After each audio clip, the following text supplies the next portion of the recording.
유재수 전 부산시 부시장 감찰 무마 의혹을 수사하는 검찰이 조국 전 법무부 장관에 대해서 구속영장을 오늘 오전에 청구했습니다. 앞으로 검찰 수사가 어떤 방향으로 흘러갈지, 정치권 반응은 어떤지 김영준 명지대 교수 그리고 차재원 부산 가톨릭대 교수와 이야기 나눠보겠습니다. 어서 오십시오. 네, 안녕하세요. 예. 자, 오늘 아침 속보로 전해졌는데요. 네. 지금 조국 전 장관 관련해서는 가족 관련 혐의가 있고요. 그리고 유재수 감찰 무마 의혹, 그리고 또 하나가 이제 하명 수사 의혹까지 당시에 민정수석이었기 때문에 네. 수사가 진행되고 있는데 오늘 동부지청에서 수사하고 있는 감찰 무마 의혹으로 검찰이 먼저 영장을 네. 청구했습니다. 나름대로 검찰이 저렇게 구속영장을 청구했다는 범죄 사실이 어느 정도는 소명됐다라는 판단 속에서 하지 않겠습니까? 예. 일부 법조계에서는 아마 영장이 청구된다 하더라도 예. 기각될 가능성이 높다는 얘기를 하고 있는 상황 속에서 검찰이 저렇게 영장을 청구했다는 거는 나름대로 자신감을 보여준 게 아닌가 생각이 좀 들어요. 그 일종의 승부수라고 봅니다. 그런데 이번 사건은 두 가지 면에서 안 알려졌지만 핵심적 쟁점이 있어요. 첫 번째는 뭐냐면 이 문제가 처음 터졌을 때 작년 아마 기억이 나실 겁니다. 조국 전 민정수석이 국회 운영위원회에 참석을 해서 당시에 감찰과 관련돼서 첩보를 받았지만은 근거가 약했기 때문에 예. 처리하지 않았다라고 얘기를 했고, 그럼 근거가 뭐냐 그랬을 때 프라이버시와 관련된 얘기라고 했었습니다. 그런데 실질적으로 지난 11월 27일 날 유재수 전 부시장은 구속됐는데 굉장히 소명 사실이 인정된다고 얘기를 했기 때문에 그거는 조국 전 장관이 얘기한 거랑은 상당히 맞지 않지 않느냐라는 부분들이 있고요. 저는 두 번째 핵심적인 그 키는 박형철 반부패 비서관의 얘기라고 저는 봐요. 예. 왜냐하면 처음에 조국 전 수석이 뭐라고 그랬냐면 이 문제와 관련돼서 백원우 당시에 민정비서관하고 박형철 반부패 비서관 그리고 3인이 회의에서 감찰을 중단했다라고 발표를 한 적이 있지 않습니까? 예. 그런데 실은 당사자인 백원우 비서관이 뭐라고 얘기했냐면 당시에는 감찰 중단한 것이 아니라 3인 회의를 할 때는 감찰이 이미 끝났다고 본인이 그 SNS를 통해서 밝혔단 말이에요. 그러니까 감찰이 다 끝난 상태에서 무슨 의미의 감찰을 중단시키고 그 나름대로 어떻게 처리할 것이냐를 한 거기 예. 때문에 그건 또 이제 조국 전 장관 얘기와 네. 말이 맞지를 않아요. 그러니까 그 다음에 조국 전 장관이 어떤 얘기를 했냐면 정무적 판단에 대한 얘기를 꺼내들었단 말이에요. 이것이 아마도 핵심적인 키워드로서 직권을 남용해서 감찰을 중단했느냐 안 했느냐라는 게 결국은 백원우 그리고 예. 박형철 그리고 조국 전 민정수석 이 3인 간에 있어서의 증언이 어떻게 일관성 있게 진술됐느냐가 핵심적 쟁점이 될 거라고 저는 봅니다. 네. 이 감찰 무마 의혹건과 관련해서는 검찰이 어느 정도 소명이 가능할 거라고 봤기 때문에 영장을 그렇습니다. 청구했다 이런 얘기를 네네. 해주셨는데 지금 말씀하셨듯이 조국 전 장관은 이게 정무적 판단이었다 이런 네. 얘기를 하고 있습니다. 직권남용하고 정무적 판단 이 사이에서 증명해내기는 또 다른 문제라서요. 어떻게 보십니까? 그렇죠. 그러니까 지금 만약에 그 구속 영장 실질 심사가 아마 곧 열릴 건데 예. 바로 말씀하신 그 부분이 상당히 아마 법정에서 치열하게 공방이 오가지 않을까 하는 생각인데요. 어쨌든 그 결과는 뭐 우리가 지켜볼 대목이긴 합니다만 검찰의 입장에서는 아마 조국 당시 민정수석의 책임이 상당히 컸다고 아마 판단을 하는 것 같습니다.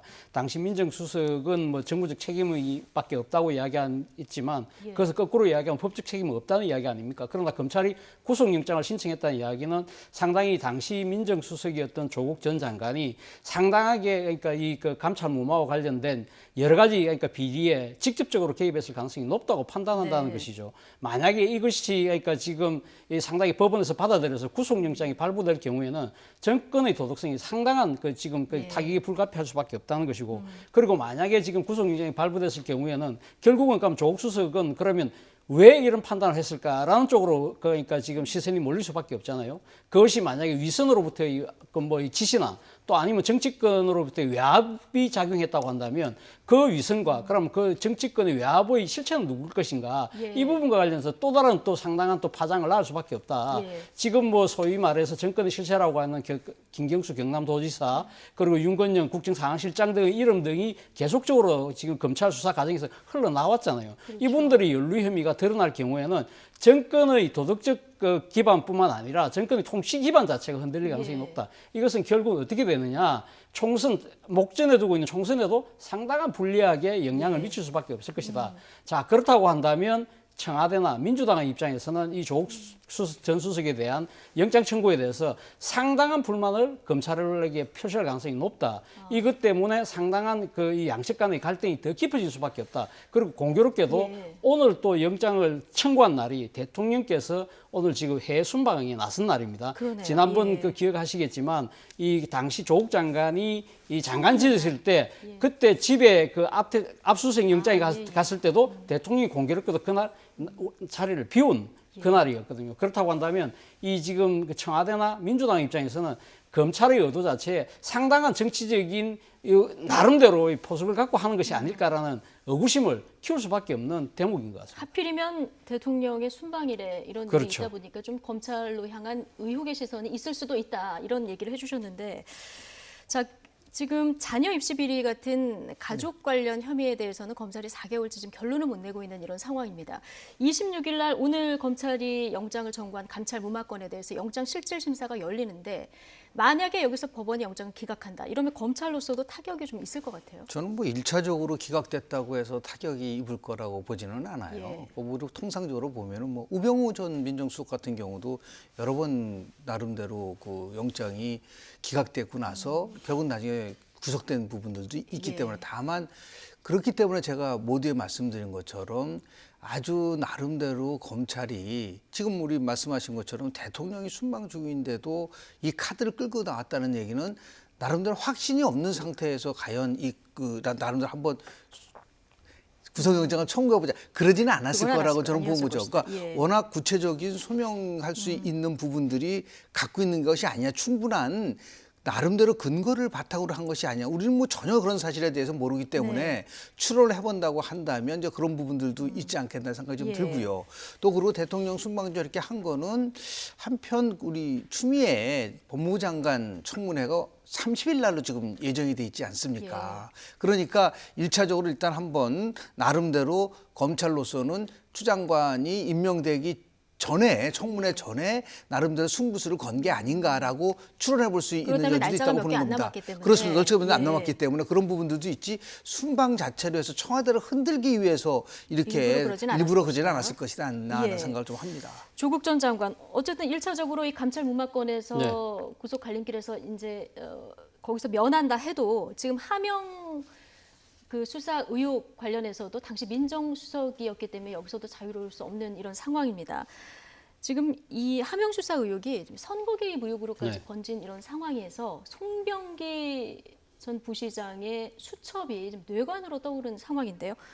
오늘 오전에 긴급 기자회견을 가졌습니다. 어떤 얘기들 했습니까? 오늘 송병기 부시장이 한 이야기, 그러니까 지금 요지는 3가지입니다. 네. 첫 번째는 자신과 관련된 여러 가지 의혹들이 검찰 쪽에서 흘러나오고 있는데 이러한 것이 검찰이 수사를 통한 것이 아니라 검찰이 자신에 대한 도청과 감청을 통해서 그러니까 이제 포착한 것이 아닐까라는 지금 의혹을 제기를 했습니다. 이러한 의혹 자체는 이 검찰이 지금 그러니까 여건에서 우려하고 있는 피의사실 공표를 넘어서 예. 불법적으로 증거를 수집한 것이다. 아마 그래서 자신에 대해서 설사 뭐 기소를 한다 하더라도 일종의 독수 독가 이론에 의해서 예. 자신의 무죄를 증명하려고 하는 하나의 포석이 아닐까 생각이 들고요. 두 번째는 업무수첩, 이것이 소위 말하는 스모킹건이라고 이야기하고 있는데 자신의 일기 형식의 메모장이기 때문에 상당히 그러니까 이 지금 뭐 어떻게 보면 자신의 자의적이고 임의적인 판단에 의해서 쓴 거기 예. 때문에 이것은 크게 신빙성이 없다. 소위 말해서 증거 능력이 그렇게 많지는 않을 것이라고 이야기를 하는 것이고요. 세 번째는 이때까지 자신이 했던 여러 가지 발언들에 어떠한 허위도 없다. 자신이 지실만을 이야기하고 있다고 지금 주장을 하고 예. 있습니다. 그렇기 때문에 지금 검찰에서 흘러나오고 있는 자신과 관련된 여러 가지 혐의들에 대해서 강하게 지금 검찰하고 한번 부딪혀 보겠다는 의지를 표명한 것인데요. 과연 송병기 부시장의 오늘 이 주장이 얼마만큼 근거와 이 지금 그 타당성을 갖고 있을지는 검찰이 아마 예. 이 부분에 대해서 또 나름대로 반격 카드를 갖고 있지 않을까 생각도 듭니다. 지금 도감청 의혹을 제기한 부분에 대해서는 검찰이 뭔가 입장을 내놓지 않을까요? 그렇습니다. 이건 예. 불법적인 상황이기 때문에 예. 뭐 검찰이 어떻게 불법을 행하면서 불법적으로 근거를 취득할 수 있느냐라는 부분들에 대해서 아마도 이 부분에 대해서는 분명히 검찰의 입장에서는 예. 얘기를 한다 하더라도 예. 방어 논리에 대한 부분들이기 때문에요. 그래서 뭐 제2의 뭐 안정범 수첩이 아니냐라고 하는 부분들이 있지 않습니까? 근데 예. 본인 스스로가 얘기를 하고 있기 때문에 네. 어느 정도의 설득력이 있느냐 없느냐는 거는 본인의 판단 문제는 아닌 것 같아요. 예. 결국은 이제 법원에서 어느 정도 이 부분에 대한 판단을 할 것이냐, 특히 나름대로 어차피 이제 만약에 이제 구속영장이 첨부된다고 한다면 지금 아직까지는 모르지만은 예. 결국은 영장심사서부터 법원까지 이 부분에 대한 최종적 판단들 그리고 이 부분이 정말 뭐 송병기 전 부시장이 얘기한 것처럼 단순한 메모라고 한다면 검찰도 거기에 대해서 나름대로의 그 여러 앞으로의 수사 방향성과 관련돼서도 뭐 어떤 결정을 하겠죠. 그러나 예. 저렇게 계속해서 기자회견까지 한 부분들에 대해서는 이번 사건이 단순한 그 예를 들어 하명 수사 부분이 아니라 이게 지금 선거 개입 문제만 아니라 더 나아가서 예. 뭐 어떤 직을 걸고 또 매수한 부분들도 있는 부분들도 있기 때문에 이것은 굉장히 고약한 성격으로 좀 방향이 네. 좀 가고 있지 않느냐 그런 면에서 미리 차단할 필요가 있다는 생각이 좀 들어서 송병기 전 부시장이 저렇게 긴급 기자회견을 했지 않았나 생각을 좀 예. 합니다. 지금 본인은 일기 형식이라고 했지만 너무나 깨알같이 지금 적혀 있기 때문에 이 파장이 지금 굉장히 큰 이런 상황입니다. 여러 가지 그 내용들이 적혀 있는데 김기현 전 울산시장이 검찰 조사 받으러 갔을 때 본인의 그 선거 공약이었던 네. 산재모병원 좌초되면 좋음 이렇게 써 있는 걸 네. 봤다 이렇게 네. 주장을 했습니다. 그런데 오늘 송병기 전 부시장 기자회견에서는 이거 그냥 일기 형식의 메모장이기 때문에 이 병원 막은 건 아니다 이런 입장을 밝혔는데 그렇죠. 이걸 근데 어떻게 봐야 될까요? 그러게요. 그러니까 지금 그러니까 산재모 병원은 김기현 그 당시 울산시장이 상당히 그러니까 이 역점을 두고 추진해왔던 자신의 네. 일종의 공약 사업이었는데요. 이것이 결국은 작년 그 지방선거 직전인 5월달에 그러니까 결국 예비 타당성 조사를 통과하지 못해서 무산이 되어버렸습니다. 그런데 이게 문제는 선거운동 시작하는 날 그러니까 시작하고 난 뒤에 뒤에. 앉아서 투표가 얼마 남지 않은 시점에 예. 이것이 무산이 되어버린 거죠. 네네. 그러니까 이 지금 당시 김기현 그 후보 입장에서는 상당히 이 정치적 타격이 이을 수밖에 없는데 문제는 공교롭게도 송병기 부시장의 의무수첩에는 이 산재모병원이 자체된다는 이야기가 2017년 10월 달에 벌써 나와 있다는 겁니다. 예. 그렇다고 한다면 그럼 송병기 부시장은 이걸 어떻게 알았을까? 그리고 또 한편으로는 이 산재모병원이 자체되면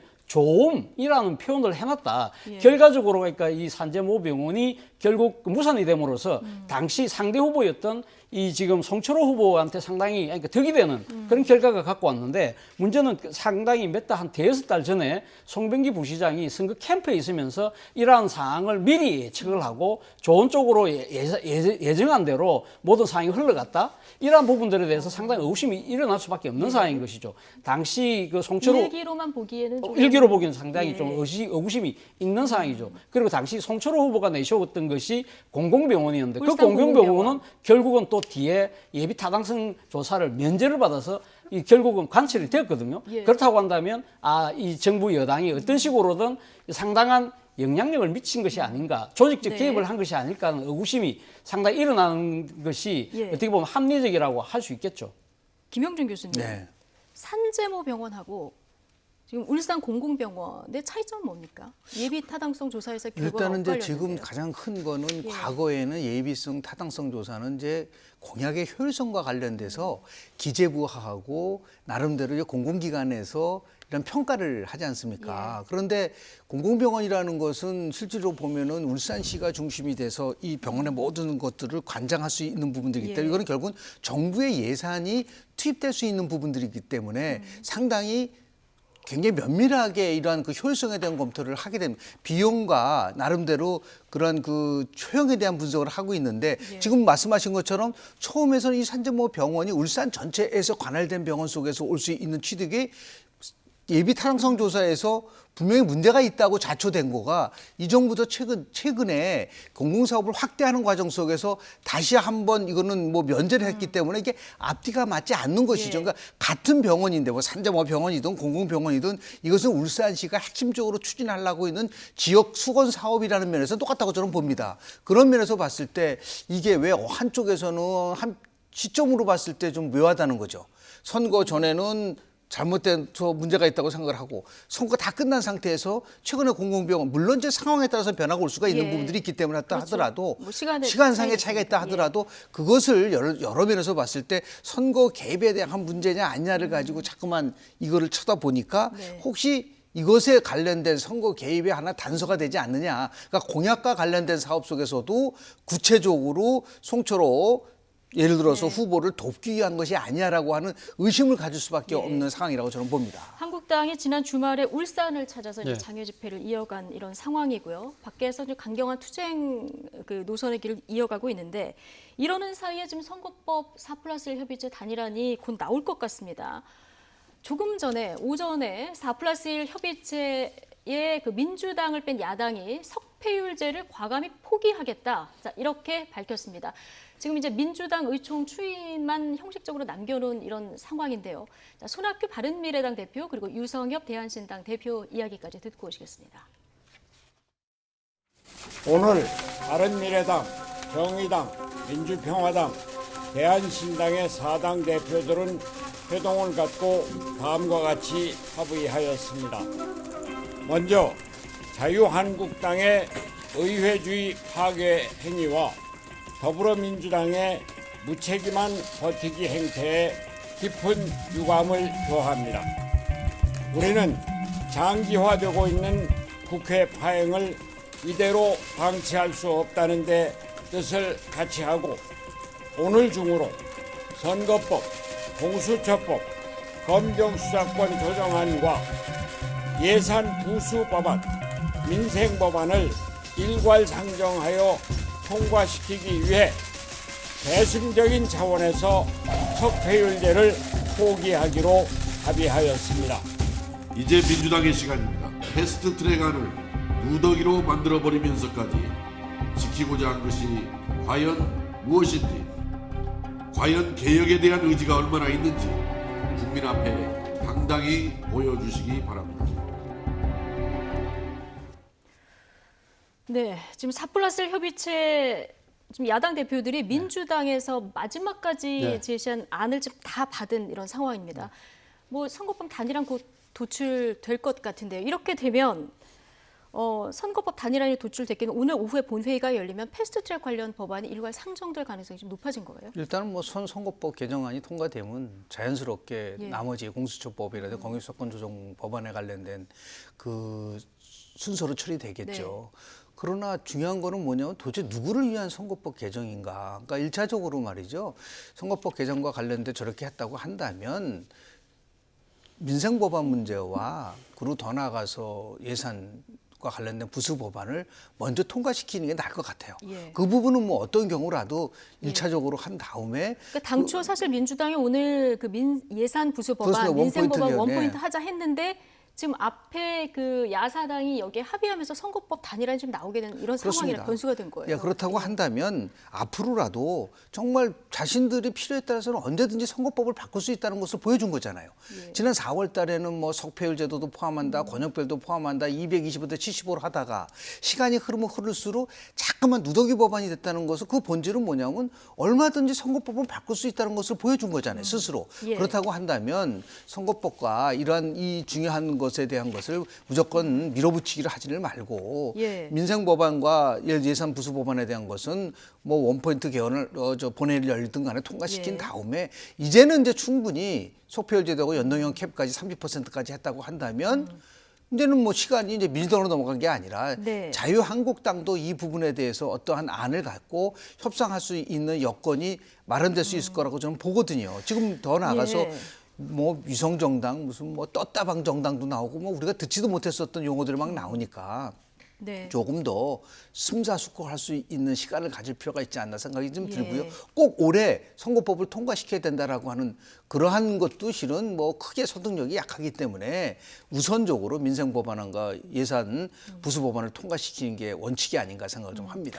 근데 4+1 협의체 그 야사당 대표가 선거법, 네. 검찰개혁 법안 더 이상 놔둘 수 없어서 지금 이걸 받아들인다 얘기했기 때문에 네. 민주당으로서도 이 패스트트랙 법안을 상정안 안 하기도 참 어려운 이런 상황인 것 사실 같아요. 민주당 입장은 오늘 상당히 난감한 입장일 예. 것 같습니다. 오늘 사실은 그러니까 지금 패스트트랙 법안은 뒤로 미루고 일단 이제 앞서 말씀하신 것처럼 민생 법안과 예산 부수 법안을 처리하기 위한 원포인트 본회의를 열자는 것이 예. 민주당의 입장이었거든요. 근데 지금 나머지 그러니까 지금 이 법률 정당들 입장에서 봤을 때는 이거 지금 민생 법안하고 예산 부수 법안이 먼저 처리될 경우에는 선거법이 물 건너갈 수 있겠다라는 예. 아마 위기의식을 상당히 느꼈던 것 같아요. 그렇기 때문에 오늘 적극적으로 지금 자신들이 요구했던 석패율 카드를 접어든 것이 아닐까 하는 생각이 듭니다. 예. 사실 앞서 우리 김영준 교수 말씀하셨지만 지금 그 현행대로 지금 만약 250 지역구 253에 그러니까 비례대표 47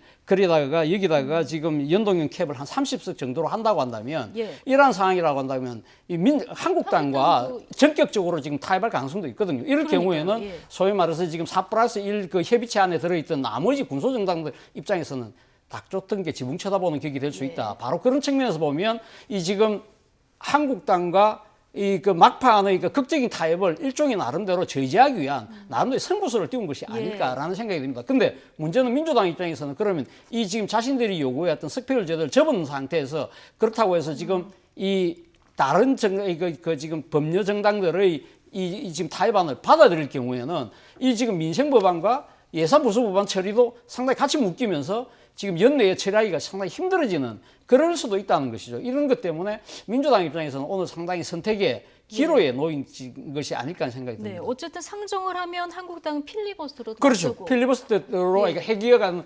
필리버스터라든지 이런 걸 통해서 본회의를 저지하겠다는 생각이기 때문에 이런 상황에서 민주당 입장에서는 과연 그럼 한국당을 막판에 가면 끌어들여서 어떤 식으로든 이 지금 타협을 이루어 나가야 된다고 한다면 지금 나머지 정당들이 내놓은 이 지금 그 안에 대해서 어느 정도의 조금 더 조정을 가해서 한국당을 끌어들일 수 있는 안을 만들 거냐 말 거냐를 고민해야 될 시점인 것 같습니다. 예, 하루도 정말 바람잘 날이 없는 국회인 것 같습니다. 어쨌든 한국당 빼고 이렇게 선거법 단일안이 논의가 되다 보니까 자, 한국당에서는 이런 안을 들고 나왔습니다. 이른바 비례 한국당 카드를 꺼내 들었는데요. 관련 영상 먼저 보고 이야기 나눠보겠습니다.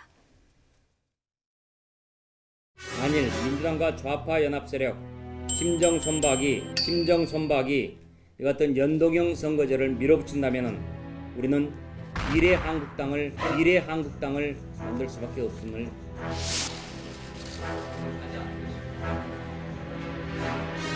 이게 뭐 회개한 방식이죠. 괴물을 만들어내 놓겠다는 건데 국민들이 그거 받아들일까요? 전 세계 정당사에 그런 게 있다는 얘기 들어본 적이 없습니다. 선거법상으로도 어려울 뿐 아니라 그거 아니더라도 저런 찌질한 선택 페이퍼 정당을 만드는 정당에 대해서 국민들이 정말 저건 개탄할 일이기 때문에 우리 높은 정치의식을 갖고 있는 우리 국민들이 폭망하게 할 겁니다. 자꾸 이제 비례 한국당 만들면 한국당이 망할 거라고 악담을 하는데 아니, 망할 것이 확실하면 만들도록 놔두면 선거 대선할 텐데 왜 이래 자꾸 안달내서 열내서 비판하는지 모르겠고요. 비례 한국당을 만들면 그 당은 선거운동을 할 필요가 없는 당이거든요. 우리 당 지지자들이 비례대표 정당은 어디에 투표를 해야 되는가를 알려주는 것만 하면 되는 사안이거든요.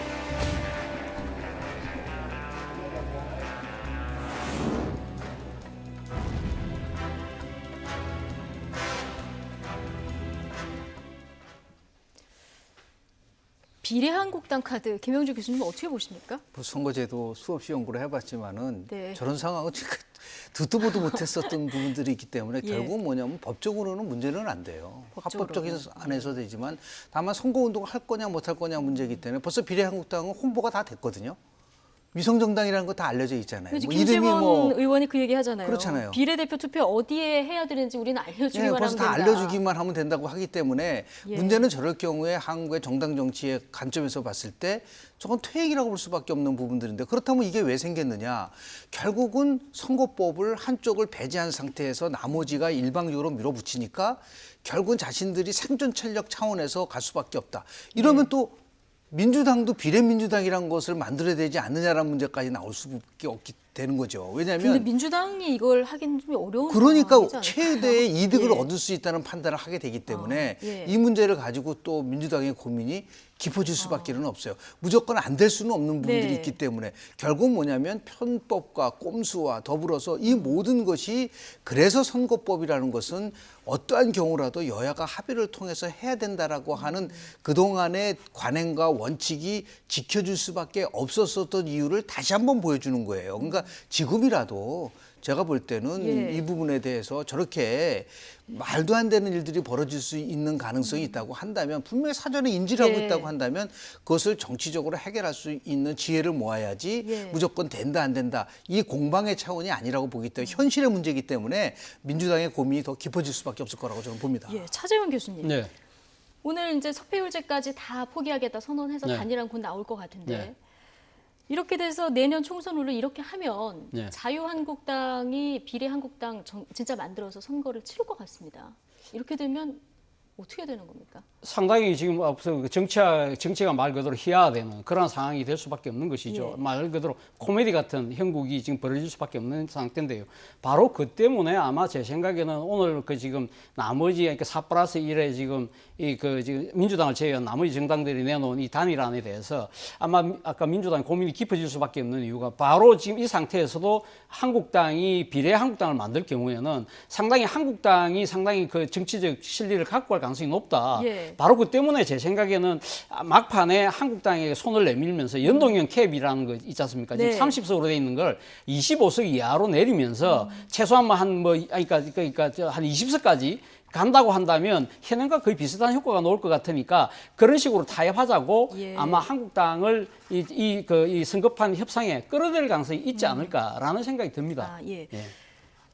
뭐 어쨌든 이렇게 되면은 연동형 비례대표제 선거법 굉장히 어렵게 지금까지 왔는데 이거 다 무산되는 이런 상황이 되는 건데 김병준 교수님 정치는 또 생물이니까요. 그렇습니다. 한국당까지 끌어들여서 마지막에 어떤 좀 합의를 도출할 이럴 가능성 남아 있습니까? 저는 좀 전에 차 교수님 말씀하신 것처럼 그렇다고 해서 지금 자유한국당이 연동형은 절대로 안 된다고 한다면 그럼 지난 4월서부터 지금까지의 정치적 과정은 뭐냐라는 부분들이 있기 때문에 결국은 이제 표에 대한 계산을 할 수밖에 없는 상황이라고 한다면 연동형 캡의 부분이요. 저도 이렇게 시뮬레이션을 다 해보니까 어떤 일이 벌어지냐면 이 한 30석 정도를 가지고 나서 시뮬레이션을 해보니까 지금은 민주당의 116석이지만요. 만약에 호남에서 압승을 할 경우에는 연동형 30%를 한다 하더라도 연동형 50%에 적용되는 비례대표 의석을 한 두세 석밖에 못 가져가는 부분들이 네. 생길 수가 있어요.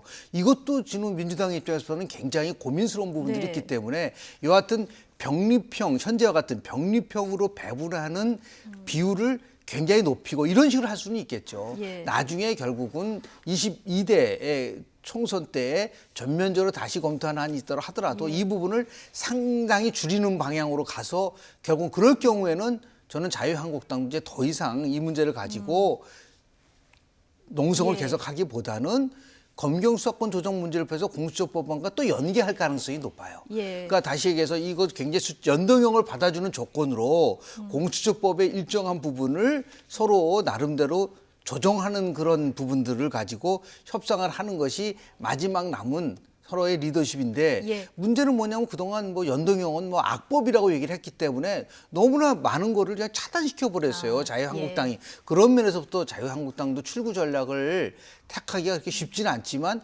그렇다고 해서 좀 출구 전략을 안 할 수도 없는 입장인 부분들이 있기 때문에 두 거대 정당의 고민이 더 깊어질 수밖에 없을 거라고 저는 둘 다 봅니다. 조금 난감한 상황이기 때문에 네네. 뭔가 합의점이 도출될 수도 있다. 자, 오늘 오후 국회에서도 여러 가지 속보가 전해질 것 같고요. 조금 전 저희가 속보로 전해드렸습니다만 한중 정상회담이 조금 전에 시작됐다. 이런 소식도 전해드렸습니다. 중국에서 전해진 외교 속보도 좀 관심을 가져봐야 될 것 같습니다. 정말 바쁜 하루인데요. 오늘 두 분 말씀 여기까지 듣겠습니다. 김영준 명지대 교수, 차재원 부산 가톨릭대 교수 두 분과 함께했습니다. 고맙습니다. 네, 고맙습니다.